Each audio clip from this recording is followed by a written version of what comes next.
So in this lecture, we're talking about arrays and linked lists. In this video, we're going to talk about arrays. So here's some examples of declarations of arrays in a couple of different languages.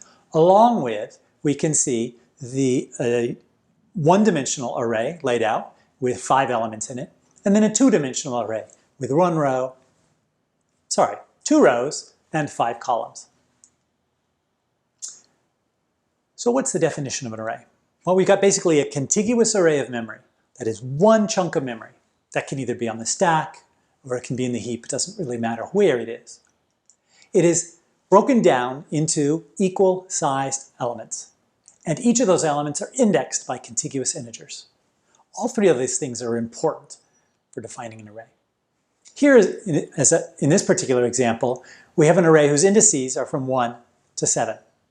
In many languages, the same indices for this particular array would be from 0 to 6. So that would be 0-based indexing. But 1-based indexing is also possible in some languages, and other languages allow you to actually specify what the initial index is.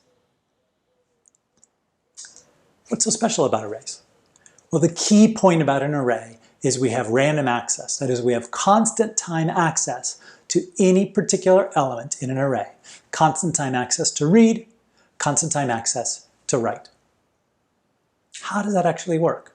Well, basically what that means is we can just do arithmetic to figure out the address of a particular array element. So the first thing we need to do is start with the address of the array. So we take the address of the array, and then we multiply that by, first, the element size. So this is where the key part that every element was the same size matters. So that allows us to just do a simple multiplication. Rather than if each of the array elements were of different sizes, we'd have to sum them together. And if we had to sum together in items, that would be order n time. So we take our array address, we add to it the element size times I, which is the index that's of interest, minus the first index. Okay? If we're doing 0-based indexing, that first index isn't really necessary. I like this example because it really shows the more general case where we do have a first index. So let's say, for instance, we're looking at the address for index 4. We would take 4 minus the first index, which is 1, which would give us 3, multiply that by whatever our element size is, and then add that to our array address. Now, of course, we don't have to do this work. The compiler or interpreter does this work for us. But we can see how it is that it works in constant time.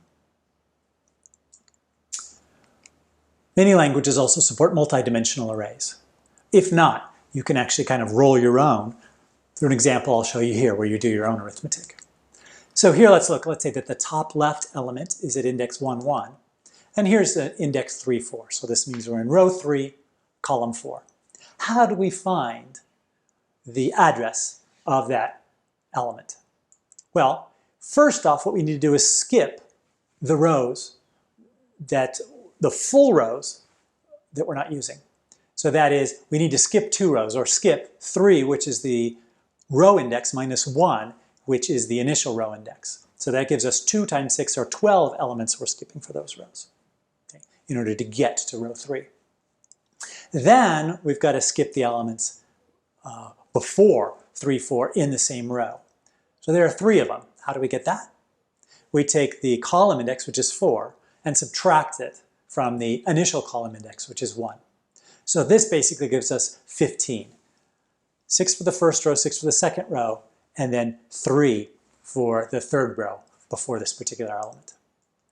We take that 15 and multiply it by our element size, and then add it to our array address. And that will give us the address of our element 3, 4. Now we make kind of a supposition here, and that was that the way this was laid out is we laid out all the elements of the first row, followed by all the elements of the second row, and so on. That's called row major ordering, or row major indexing. And what we do here is basically we lay out 1, 1, 1, 2, 1, 3, 1, 4, 1, 5, 1, 6, and then right after that in memory, 2, 1, 2, 3, 2, 4, 2, 5, 2, 6.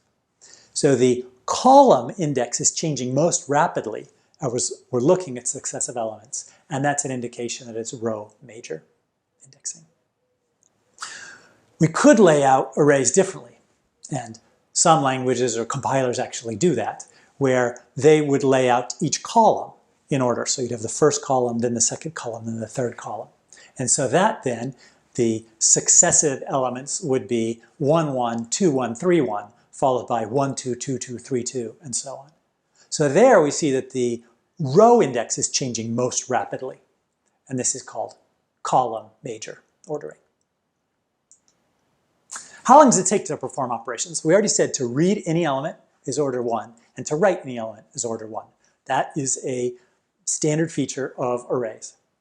What happens if we want to add an element at the end of an array? So let's say we have allocated 7 elements for an array. We're only using 4 of them. Okay, so we have kept track that we're using 4, and we want to add a 5th element. And again, there's room for 7. Then all we need to do is just add it. So, and then update the number of elements that are in use. That's an order 1 operation. If we want to remove the last element as well, that's an order 1 operation because we just update the number of elements that are in use. And so that's an order 1 operation. Where it gets to be expensive is if we want to, for instance, remove the first element.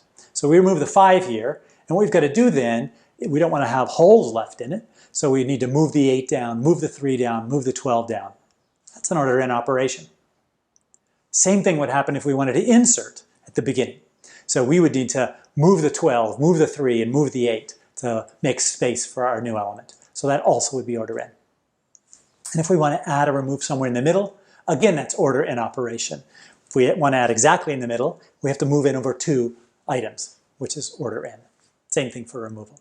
So arrays are great if you want to add or remove at the end, but it's expensive if you want to add or remove in the middle or at the beginning. However, remember our huge advantage for arrays is that we have this constant time access to elements to either read or write them.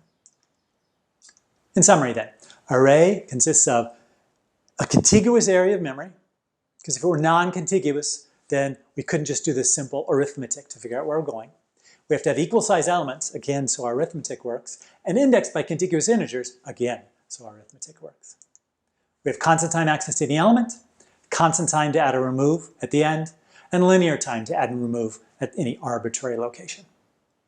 In our next video, we're going to talk about linked lists.